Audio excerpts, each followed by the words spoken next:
आता आम्ही आलेलो आहोत या ठिकाणी कपिल वस्तूमध्ये, ज्या ठिकाणी गौतम बुद्धांचा 29 वर्ष आयुष्य त्यांनी या ठिकाणी काढलेलं आहे. त्यांचा जन्म लुंबिनीला झाला, परंतु बालपण 29 वर्षाचं बालपण हे याच ठिकाणी गेलेलं आहे. ती हीच जागा आहे.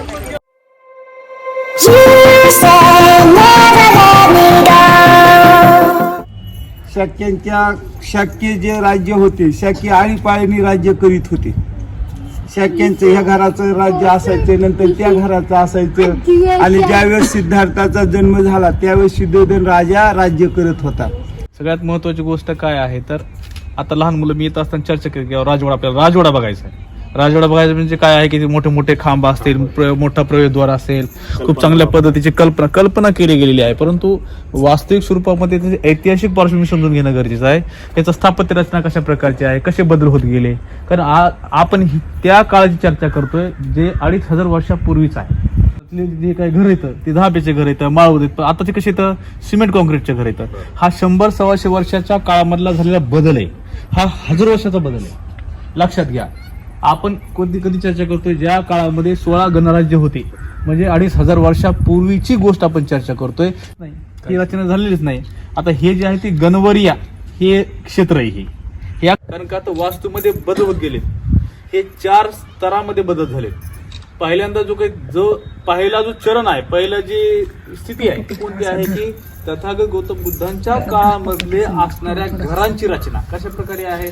विटा आहेत आपल्याकडे, पण विटांची रचना सुद्धा आढळून येत नाही. लक्षात घ्या. बहुतांशी काय आहे की ही याची रचना जर पाहिली तर याच्यामध्ये विटांचे, दगडांचे ढाचे तुम्हाला अधिष्ठानाची जागा दिसेल. त्याच्यावरती काय आहे की सागवानाच्या लाकडाचे मोठेच्या मोठे बांबू आणि लाकडाचे दरवाजे, लाकडाचे पूर्ण डिझाईन, आतमधलं इंटेरियर एक्सटेरियर सगळे हे लाकडाच्या वस्तू असायच्या. लक्षात घ्या. आपण पाहिलं तर कारल्यामध्ये एकमेव हार्मिका जिवंत आहे, जे की सागवानाची. आज जशी ती समजा 2000 वर्षापूर्वी बसवली तशीच ती हार्मिका अजूनही जिवंत आहे कारल्याच्या लेण्यामध्ये. बाकी कसं आहे, लाकूड हे जीर्ण होणार आहे, काळाच्या नंतर बदल होणार आहे. तर ही अशी रचना आहे. लक्षात घ्या. त्याच्यामुळं काळानुसार ते लाकडं कुजत गेलेले आहेत आणि ते ढेर हे होत गेलेले आहेत. आपण 100 वर्षापूर्वीचे घर जर बघितले तिथं मला तयार होतो, त्याच्यानंतर आपण रिनोव्हेशन करतो, पुन्हा घर बांधतो. तसं हे पिढ्याने पिढी बदलत गेलेलं आहे. हे गौतम बुद्धांच्या काळामध्ये रचना अत्यंत साधारण पद्धतीची होती. त्याच्यानंतर मोरे राजे आले. लक्षात घ्या. मोरे राजे हे इसवी सन पूर्व 3ऱ्या-4थ्या शतकामधले, बरोबर आहे. ते 6वे शतक म्हणजे आणखी 300 वर्षापूर्वीची गोष्ट आहे. तर मोर्यांच्या काळामध्ये जी रचना आहे ती अत्यंत साधारण पद्धती, विटाची रचना ही मोर्यांच्या काळामध्ये आलेली आहे.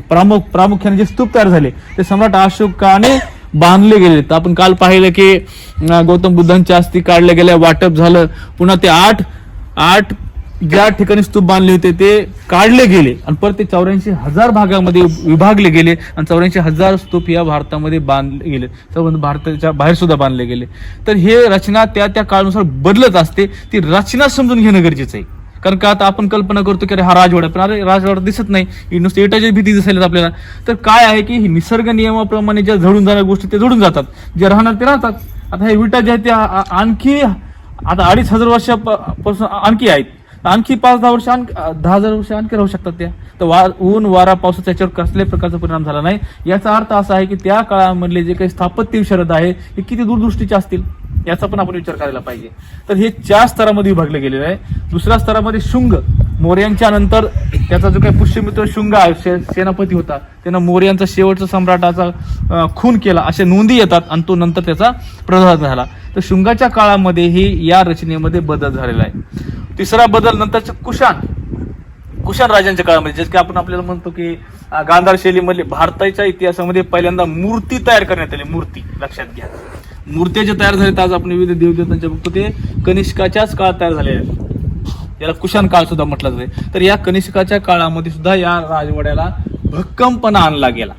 खरं तर हा कनिष्क राजा जो आहे तो मुळात रोमन आहे. त्याचं नाव कुजूर कॅडफिसिस आहे. पण त्यानं काय केलं, तथागतांचे विचार तो प्रभावित झाला आणि त्यानं ते आत्मसात केलं की अरे हा, मग त्यानं बौद्ध धर्म स्वीकारला आणि त्याचं पुनर्जीवन केलं. लक्षात घ्या. आपल्यापेक्षा पाश्चात्य लोक जास्त दूरदृष्टीचे असतात. ब्रिटिश सगळ्यात मोठे उपकार कोणाचे तर ब्रिटिशांचे आहेत. कारण का आता आज जे आपल्याला बघायला मिळतंय, आज जे वाचायला मिळतंय, त्याच्या मागं सगळं योगदान हे ब्रिटिशांचं आहे. पाश्चात्यांनी आशिया खंडातल्या लोकांना अनेक गोष्टी शिकवलेल्या आहेत, ते आपण समजून घेत नाही. तर ही अशा प्रकारची रचना ही झालेली आहे.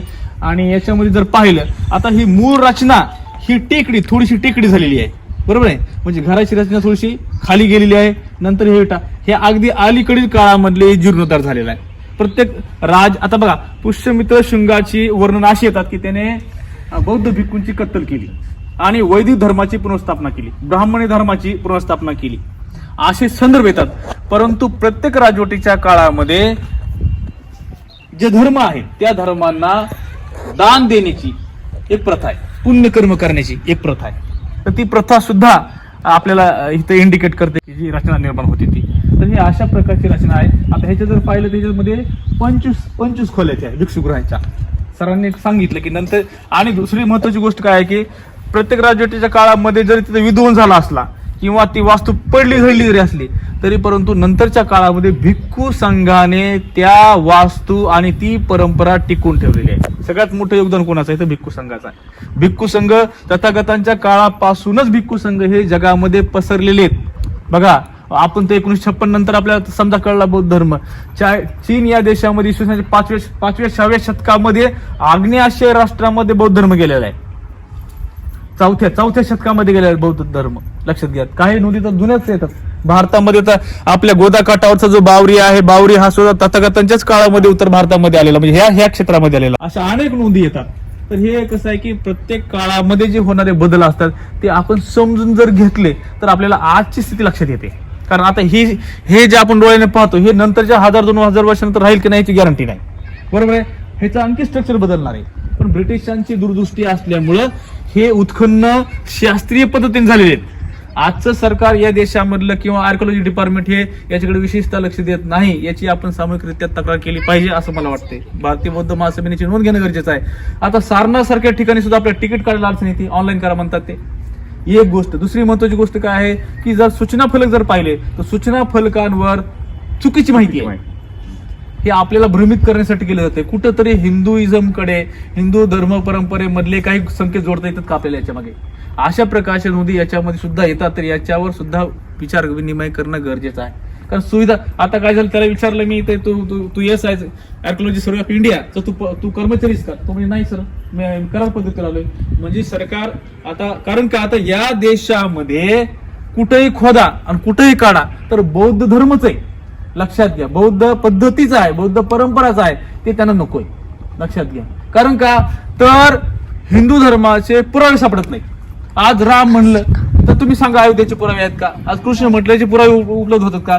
तर आर्किओलॉजिकल जे एव्हिडन्स असतात ते एव्हिडन्स आज उपलब्ध होत नाहीत. कोणते होतात मग ते हे होतात. मग ह्याला काय करा कन्वर्ट करा. तर अशा पद्धतीची एक राजकीय व्यवस्था प्रत्येक काळात झाली. लक्षात घ्या. प्रत्येक राजवटीमध्ये ती राज्यव्यवस्था ही त्यांना पोषक असणाऱ्या धर्मतत्वांचा प्रसार करत असते. तर त्याचे हे धोतक आहे. त्याच्यामुळे आपण ही गोष्ट समजून घेतली पाहिजे की ह्याचं खरं काय. आता साळवे सरांचा प्रचंड अभ्यास आहे. ते जोडतायत ते. लक्षात घ्या की खरे कोणते संदर्भ. त्यांनी कोणताही प्रकार त्यांच्या बोलण्यामध्ये कोणताही धार्मिक संदर्भ आलेला नाही, कोणताही चमत्कारिक संदर्भ आला नाही. त्यांनी वारंवार सांगताना सांगितलं की महामायाची जी स्वप्न आहे ती जातक कथांवर आधारित ह्या गोष्टी आहेत. ऍक्च्युली सुमेध नावाचा जो काही समजा बोधिसत्व आहे ते महामायाला म्हणले की माते मला तुझ्या पोटी जन्म घ्यायचा आहे. हे ऍक्च्युली पॉसिबल नाहीये. हे वैद्य दृष्टिकोन सिद्ध होऊ शकत नाही. पण आपण काय म्हटलंय मानवी मन आहे. मानवी मन कुठे बी आपण समजून घेतो त्या पद्धतीने. तर ते अशा प्रकारच्या जे काही समजा धार्मिक संकल्पना असतात त्या धार्मिक संकल्पनाच्या मागचं आपण समाज विज्ञान समजून घेतलं पाहिजे. तर आपल्याला त्या काळामधली परिस्थिती लक्षात येते. त्याच्यामुळं लक्षात घ्यायचं की आपण आलो ते कोणत्या ठिकाणी होतो. हे अत्यंत पवित्र स्थान आहे. 29 वर्ष तथागतांची या ठिकाणी गेलीत. म्हणजे साधारण गोष्ट नाही. आज आपल्याला या ठिकाणी राजवट दिसत नाहीये, खूप चांगले कलाकुसर दिसत नाहीये. पण जे दिसतंय पण ही जागा कोणती आहे ते ही जागा ती आहे. म्हणून बघा हे 500-1000 वर्षामध्ये अनेक बदल होत होत होत जात ही वास्तू आपल्याला आज दिसते. तर प्रत्येक राजवटीने सांभाळून ठेवलेली आहे. म्हणून आपण अशा अत्यंत पवित्र स्थळ. आता कधी काय होते की अरे काय जागा आहे काय दिसत नाही तर आम्हाला बघायला असं सुद्धा होते. पण ते त्याचं महत्व नाहीये. त्या बाजूला तिथं तर उन्हाळ्यामध्ये उभा टाकलं थंड वाटते. तर त्या काळामधले खगोलशास्त्र पुढे आलेलं नाही. त्या काळामध्ये आता आनंदा 120 वर्ष जगले. संत कबीर आयुर्मान किती आहे 56-60 वर्षाच्या खाली आयुर्मान आहे माणसाचं. का झालं. सगळे आपले खानपान बदललं, जगण्याची पद्धत बदलली, आहार बदलला. तर ही वैशिष्ट्यपूर्ण गोष्ट काय की त्या काळामधलं आयुर्वेद सुद्धा आपल्यापर्यंत पोहोचलेलं नाही.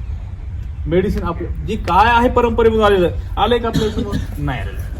कारण भिक्खू संघ एवढे मोठे, मग तिथले डॉक्टर किती निष्णांत असतील. आता जीवकाचं उदाहरण सांगितलं सरांनी. धन्वंतरी, मी आता माझ्या काही मागच्या आठवड्यामध्ये वाचण्यात आलं की धन्वंतरी जो आहे, जे डॉक्टर्स लोक आपल्या दवाखान्यामध्ये प्रतिमा लावतात, धन्वंतरी सुद्धा बौद्ध भिक्खूच होता. म्हणजे त्या काळामधलं किती मोठं आयुर्वेद असेल, तर ते आयुर्वेद सुद्धा आपल्या समोर आलं. आपल्यासमोर बऱ्याचशा गोष्टी